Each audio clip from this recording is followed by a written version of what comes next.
We all like to have a laugh once in a while. I know I do. However, some enjoy it more than others. One of the ways of raising a titter is to play a trick on someone or to prank someone into believing something that is not true or real. Fortunately for those who enjoy playing the occasional prank or hoax on others, there is a special day put aside for just such an event.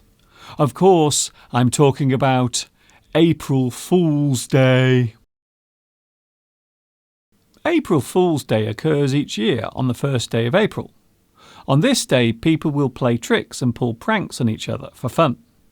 Most of the pranks are harmless and cause no real upset, while some create anger, outrage, and even mass hysteria. There have been some rather adventurous pranks played on the general public over the years. For example, in 1980, the BBC reported that the 4 clock faces on the famous Big Ben clock tower would be replaced by digital numeral readouts.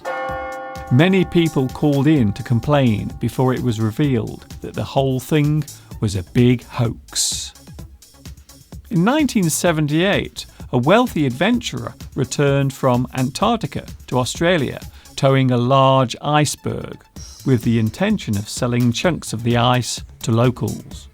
This turned out to be an elaborate hoax. In 1998, the fast food chain Burger King released an advertising campaign to promote a new product, the left-handed hamburger. Amazingly, thousands of people fell for the prank by showing up at burger outlets, asking for one of the left-handed meals. In 1976, British astronomer Patrick Moore announced on BBC Radio that the planets Pluto and Jupiter would align in such a way that here on Earth, people would experience a change in the Earth's gravitational pull whilst jumping up and down.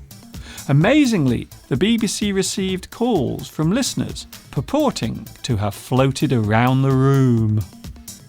In 1962, Swedish television viewers were told that if they stretched a pair of ladies' tights over their TV screens, the black and white picture would become colour.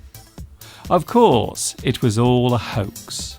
TV viewers in Sweden had to wait another 8 years before they could really see broadcasts in colour.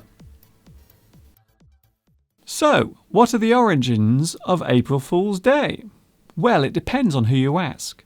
There are many stories surrounding the reasons why we play tricks on April the 1st.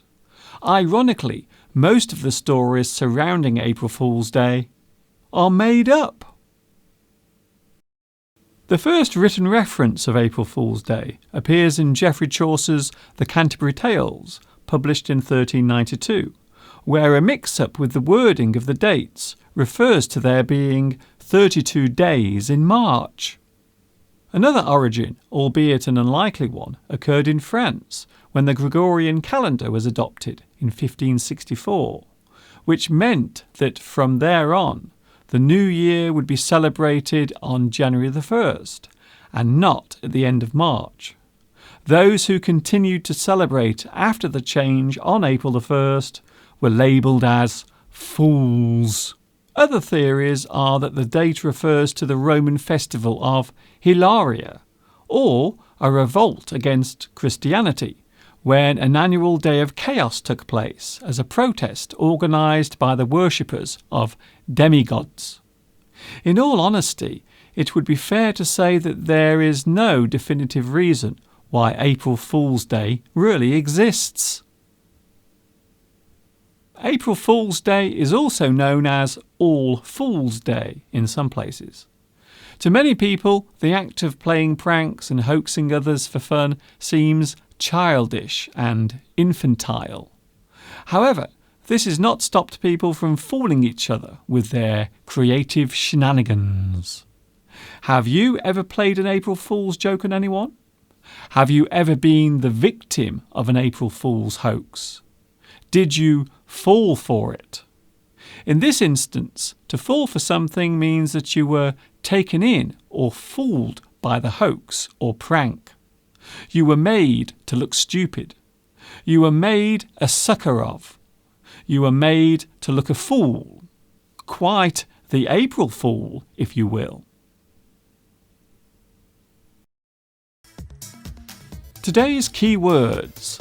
Prank, to play a trick or to fool someone with a practical joke. Hoax, a form of joke where someone pretends that something will or has happened. Instance, the occurrence of something or an example of something occurring.